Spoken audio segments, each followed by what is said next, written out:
People think that you need to be a multi-millionaire to become a property investor, but you might not know this, 90% of the world's millionaires are made so through property. Okay, they didn't become a millionaire and then buy property, they become a millionaire through property. And it's really important that you actually understand how you can do that in the first place. But first of all, why? Why property when there's so many other avenues? Well, first of all, as I said, over 90% of the world's wealth is in property. Yes, I'm not saying don't keep some cash in your pocket, under the bed, in the bank, wherever you want to put it. I think that's a healthy part of anyone's portfolio. I'm not saying don't have stocks. Hell, I'll even say it. I'm not even saying don't buy a couple of cryptocurrencies out there, but let's not base your financial future on it.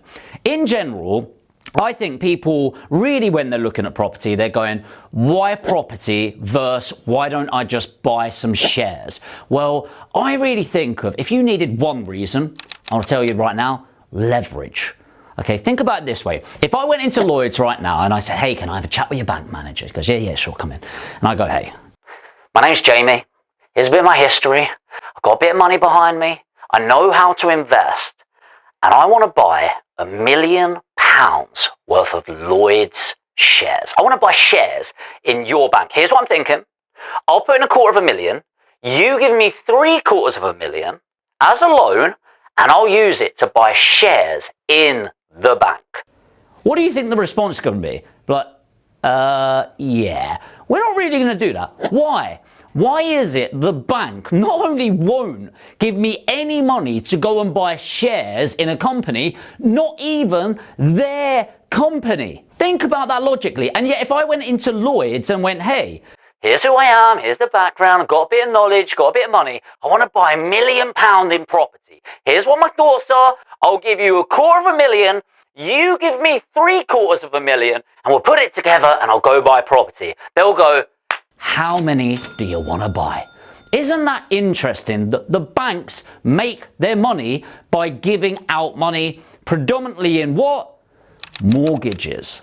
Okay, so if even the banks won't give you a penny to buy their own shares, shouldn't that make you think? The other thing that I really love is it's tangible. I can see it, smell it, and touch it. Unlike shares, I can't see a stock in Tesla. Also, if you look at Elon Musk, who tweeted about the share price of Tesla being overvalued, and it plummeted. A news article come out about Mark Zuckerberg, what happened to Facebook or Meta, it plummeted. You can't do that about property. You can't look at this house and go, I've heard really bad things about this house. Well, that's just gone down 20%. No, it doesn't happen. The reason is it's there. You may have heard the term as safe as houses, bricks and mortar, and that's the reason I love it. It goes up in value from supply versus demand, i.e. we have got a massive housing crisis in the UK. Did you know there are 1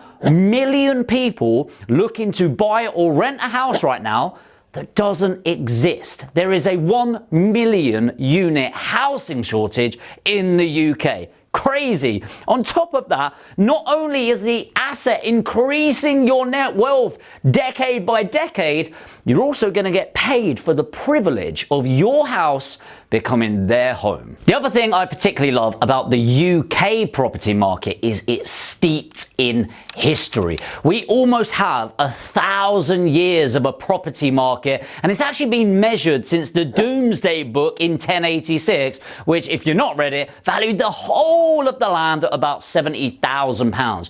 Now, the reason that's so important, apart from me just being a little nerd there, is 1,000 years of history.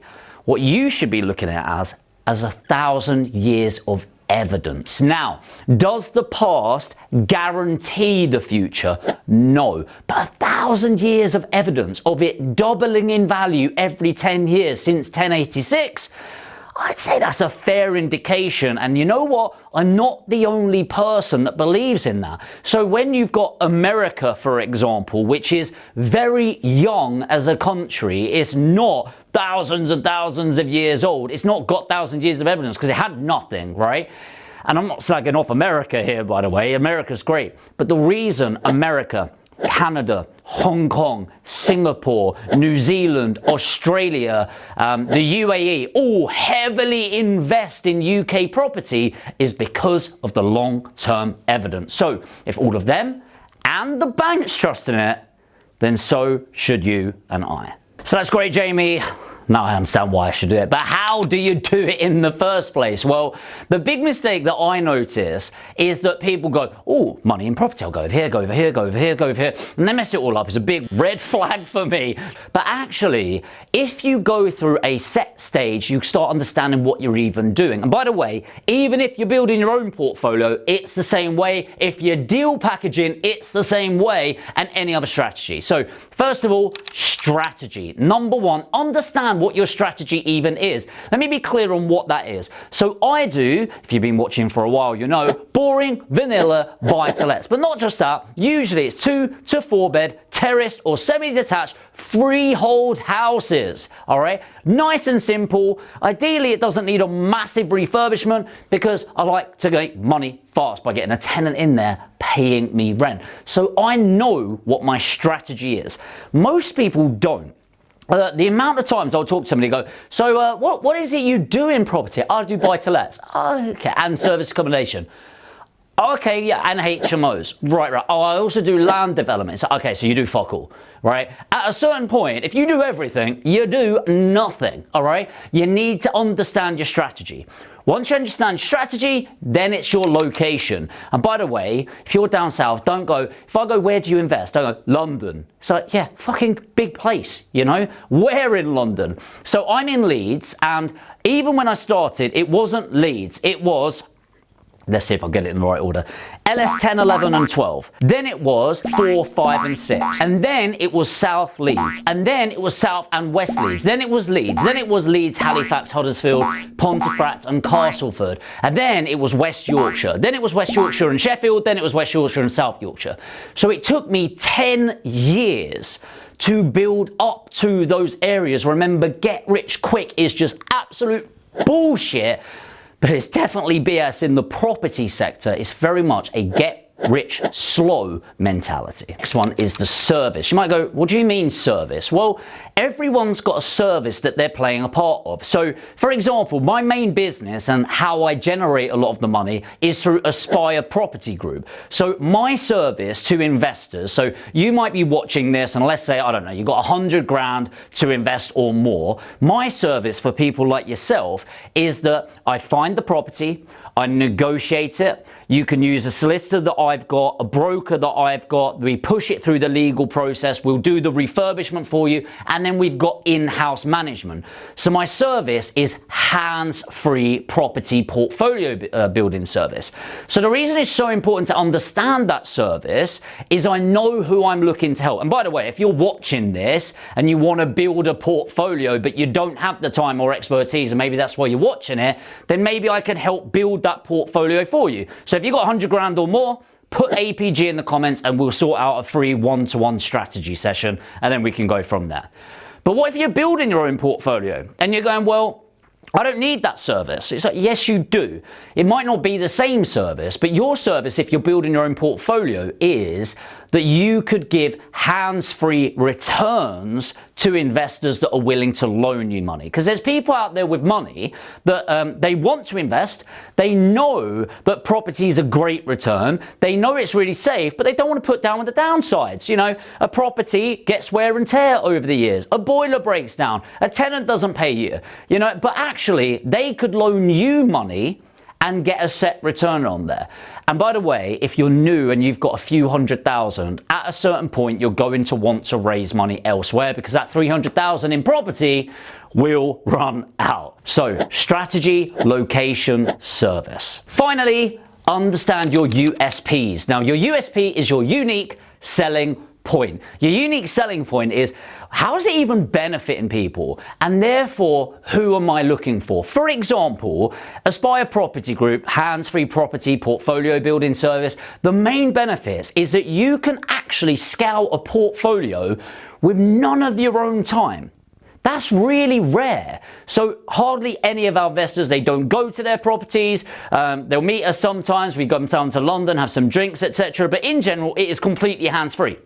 So you need to understand what your benefit proposition is, what's your unique selling point, and only then can you build a business around it and start attracting the right opportunities to you. And it's the same on the vendor side, the property side as well. Once you understand your strategy, your location, your service, and your USP, you can then set up your marketing to attract the right customers for you. The last thing I want to talk about is scaling that portfolio. So I mentioned earlier that one of the biggest problems that I see is people being fractured, people being all over the place. But at a certain point, you want to diversify. Now, my strong recommendation is to own at least 5 properties in that area following that one strategy before you even think of diversifying. But it is a way to risk mitigate. So it might be, let's say I've got 5 properties in this postcode. One way to diversify is to follow the same strategy. Say it's all in LS12, I might then go to LS4 and buy my next 5 properties there. You want to get a slight mixture of location in case this location here gets hit, but this one goes up, okay? So you're spreading your risk. Another way to diversify is thinking about the strategy. So you might get your 5 boring vanilla buy-to-lets, but then you might go, right, now what I want to do is I've got the basics there, that's washing my face, it's a good investment portfolio, but now I want 2 or 3 HMOs to boost the cash flow. And that mitigates my risk in case there isn't capital growth for whatever reason over the next 5 years. So you can diversify in that way. My final tip, and I think this is super important, is cash flow. Now, I'm actually not that worried about cash flow. People think they're going to quit their job or be financially free through property. It takes a long time, especially with interest rates a bit higher, and they will end up going up at some point even more, right? Because 5% is historically very low.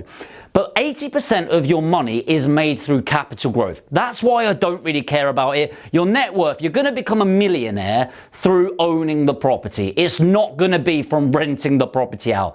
That being said, I think it's smart from a fiscal point of view, a financial point of view, to make sure that the rent is covering all of your bills and paying a little bit of profit. The absolute minimum I'm looking for is £100 a month net after everything. But ideally, cash flow positive, so it is truly an asset, not a liability. So hopefully this video has been helpful. It's really just covering the basics of why property, why now, how to get started, and how to scale. If you got any value, let me know in the comments. What's been your favorite part of this video? Is there anything I've missed out that you would like me to do more videos on? Ultimately, this channel is for you.